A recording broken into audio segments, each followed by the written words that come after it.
Get ready, 10 seconds, 5 seconds.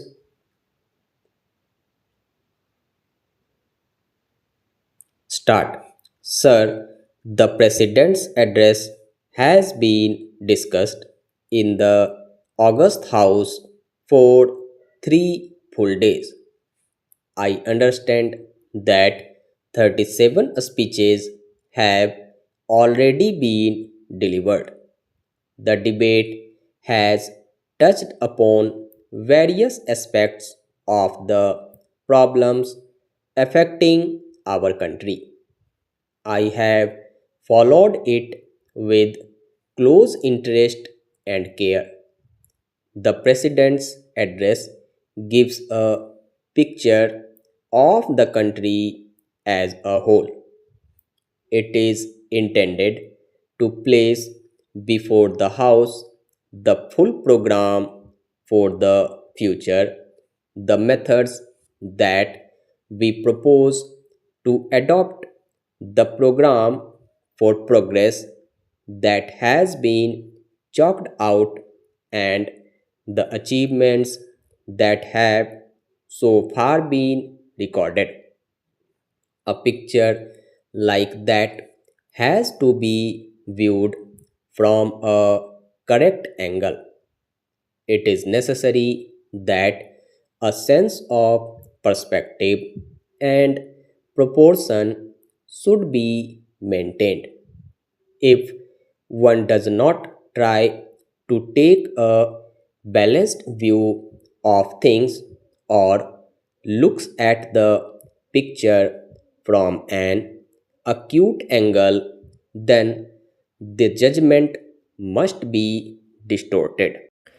One should not allow his vision to be obstructed by individual happenings.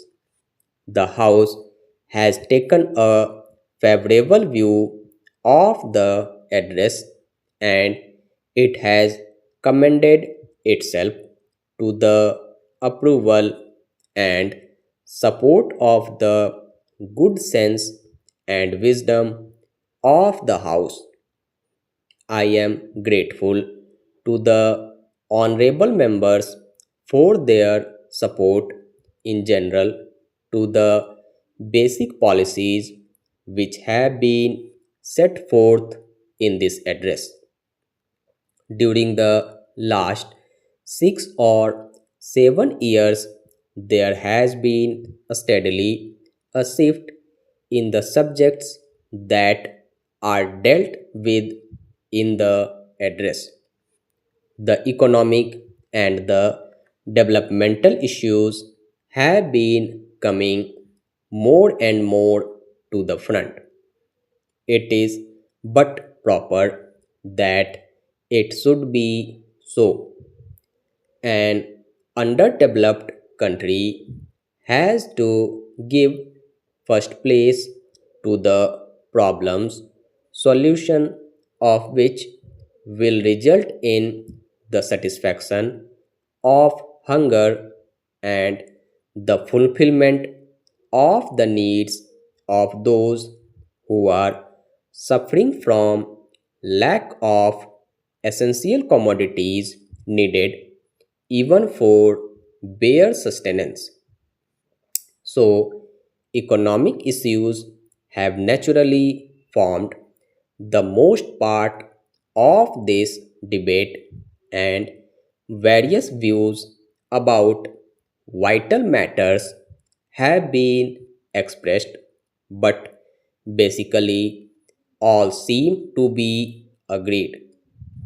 We want to establish a new rich socio-economic order, an order in which there will be a substantial share of the good things of life for everyone, and in which all will be bound by the bonds of goodwill.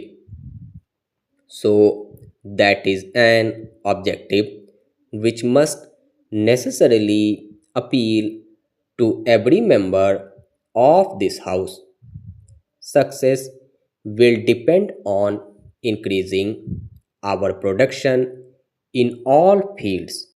We have to see that the advance towards social justice is not in any way hampered for mere increase in production unless it is accompanied by social justice cannot result in equitable distribution. Even for providing adequate incentives, it is necessary that there should be a feeling in every man and woman in the country that there are better days in store for him or her. So, as we take these steps, we would have the active support of all who are in a position to work for the enrichment of the community. So it calls not only for production but also for such measures as will ensure the welfare and goodwill of those who are in the backwaters today.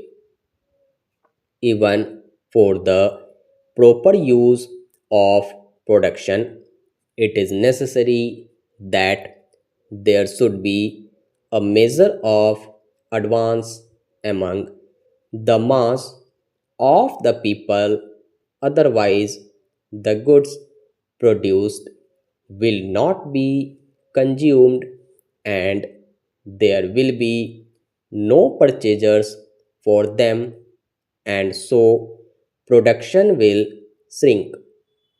It has been so in certain cases when production is to be coupled with social justice, and we have big schemes and very ambitious projects to bring this about. There may be occasional jerks and jolts. We must not, on that account, get depressed. Institutional changes have to be made and other social steps have to be taken. So, we should not get perplexed or confused by such contingencies. In our onward march, there may be occasions when we may feel that everything is not smooth and that there are hurdles on the way. There are bound to be such hurdles. We have to go forward with faith, determination, and courage, and unless we make up our mind to follow resolutely the course that we have laid down, we shall not be able to achieve what we all desire. I hope there is no difference of opinion about the goal. Our goal is the achievement of a socialist democratic society. The country's goal, as it is even now laid down, is a socialist cooperative commonwealth. While working for economic advancement, we have to preserve the human values for which we have always stood. We have to see that the fundamentals of democracy are not impaired. Progress can perhaps be accelerated and we can perhaps march forward even more quickly if we resort to coercive methods, have little regard for those fundamental values which, after all, matter more than anything material, and if we forget the lessons that were learnt by us in the days of our adversity. So we have to take care that the steps that we take are on regulated and sound lines.